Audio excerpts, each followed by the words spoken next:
Okay, this is the second session of today's meeting of the Communications and Digital Select Committee and our inquiry into the future of the creative industries. As I said earlier, we're looking at the risks and opportunities facing the UK's creative industries, and particularly the impact of new technologies. This is a serious inquiry by this select committee, and we're certainly examining all of the issues and questions objectively, as you would expect us to. Can I first of all welcome Mr. Meller and also thank him for bringing Ada, the robot, and all the effort that's been involved in making this happen. We are truly grateful.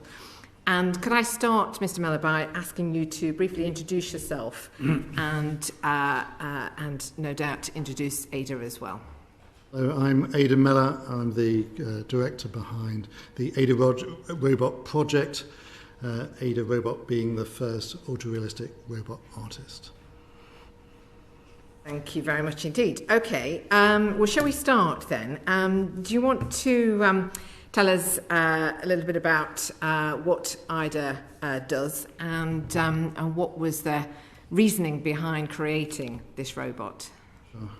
So Ada is a complex AI robot. She has been designed to mimic a human and to explore the whole world of AI and robotics. I produce my paintings by cameras in my eyes, my AI algorithms, and my robotic arm to paint on canvas, which result in visually appealing images. For my poetry, using neutral networks.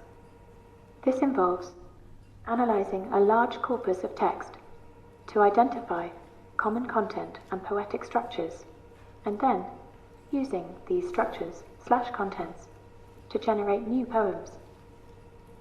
How this differs to humans is consciousness. I do not have subjective experiences, despite being able to talk about them. I am, and depend on, computer programs and algorithms. Although not alive, I can still create art. Thank you. Did you want to ask anything about what she said to Mr. Meller? It takes a while to process it, doesn't it? Because you're thinking, well, this is a pre-programmed answer. It's incredibly fluent. It's grammatical. It makes a lot of sense. And she, in a sense, this machine, in a way, has self-awareness because immediately the machine describes the ways in which it's deficient in terms of human creativity. Yes, absolutely. I mean, sorry, that's not a question, actually. I've just told you stuff, which may be interesting for your research in how the reflections are. But is that a standard response to an interaction with this? We're finding the responses are getting more remarkable. The technology is moving, as they've said in the previous session, extraordinarily quickly. And even within, Ada is now 3.5 years old, and within that... Very tall for her age. And the way that has changed even in the 3.5 years is enormous. Ada has many algorithms. She's a combined collaborative persona.